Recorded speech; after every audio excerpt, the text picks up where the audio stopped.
A Super Bowl contender just saw its star quarterback suffer a calamitous injury, one that's expected to sideline him for a couple of months, and possibly the remainder of the regular season, if not longer. So the team reaches out to former a hotshot QB, one who's already shown the ability to be at worst a legitimate starter, but who for some strange reason hasn't been able to find a spot on any of the other 31 teams' rosters. He keeps the team afloat while the star diligently works to get back on the field, and his career, once thought to be over, is revived, basking in the adoration from the hometown fans. It's the kind of nostalgia-drenched storybook narrative that the NFL usually adores.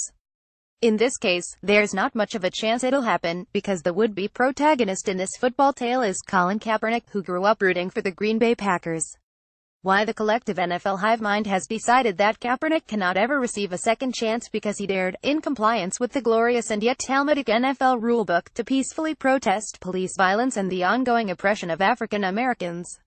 While other NFL players have since taken up the cause, Kaepernick has always been the face of the protests, an act of defiance that always was going to be met with crude vengeance. But for anyone still clinging to the notion that Cap hasn't been signed based on his talent alone, that argument has as much structural integrity as Aaron Rodgers' fractured clavicle. After Rodgers was carted off the field on Sunday, his replacement, third-year pro and former fifth-round draft pick Brett Hundley struggled, chucking 3 interceptions and completing 18 of 33 passes for a meager 157 yards in a 2,310 loss to the Minnesota Vikings. Rodgers suffered a similar injury in 2013, missing 7 weeks, during which the Packers went 241. So there's a chance all is not lost, but head coach Mike McCarthy doesn't seem to be interested in having a friendly chat with Kaepernick. Brett Hundley's my quarterback. Joe Callahan is the backup, McCarthy told reporters in a post-game press conference. Callahan, an undrafted free agent who has appeared in 0 games, was languishing on the practice squad prior to Sunday.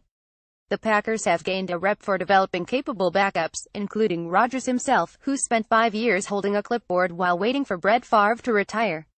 But with the team entering the bye week, why not use the next 14 days to bring Cap in and teach him the offensive system? If all goes well, the Packers would have a starting-caliber signal caller ready to go should Hundley screw the pooch.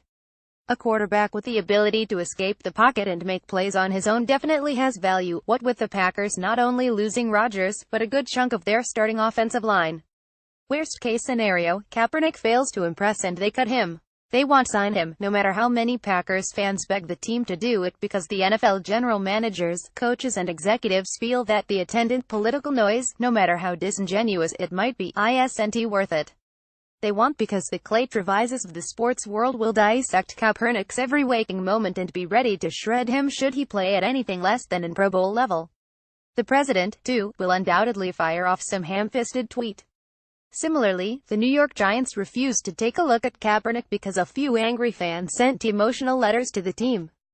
The Seahawks were interested but ended up twisting themselves into a Gordian knot explaining that Kaepernick was too qualified for the job.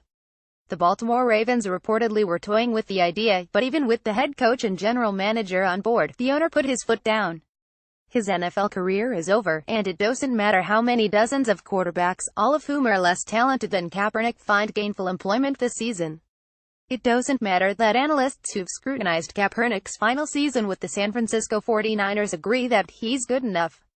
It doesn't matter how many high-profile players, including Tom Brady, Cam Newton, Von Miller, Richard Sherman, and more, state outright that Kaepernick should be in the NFL. You are now subscribed to the Daily Digest and Cheat Sheet.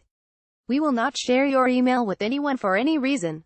He's done. Period. For a clear indication of where those with the ability to hire Kaepernick stand, you'll have to rely on all the unnamed front office personnel and coaches feeding dirt to the league's various information merchants, whispering about scheme and fit, and using the protective cloak of anonymity to deny that Kaepernick is being blackballed. Kaepernick knows that he's better than any available free agent quarterback, including ones lured out of retirement and back into mediocrity, like Jay Cutler. If he thought otherwise, he wouldn't be dragging the league before an arbiter, charging the all 32 owners with colluding to keep him from playing the game. It's going to be a tough case to win, according to Sports Illustrated's Michael McCann, unless he's managed to dig up concrete evidence showing that multiple teams and/or the NFL itself worked in concert to keep him sidelined. To be clear, if Kaepernick did sign with Green Bay, it wouldn't have much impact on the question of prior collusion.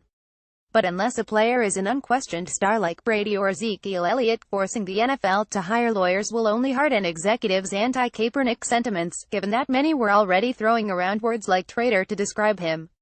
If only the Packers were willing to listen to Aaron Rodgers, who told ESPN in a previous interview, "I think Kaepernick should be on a roster right now.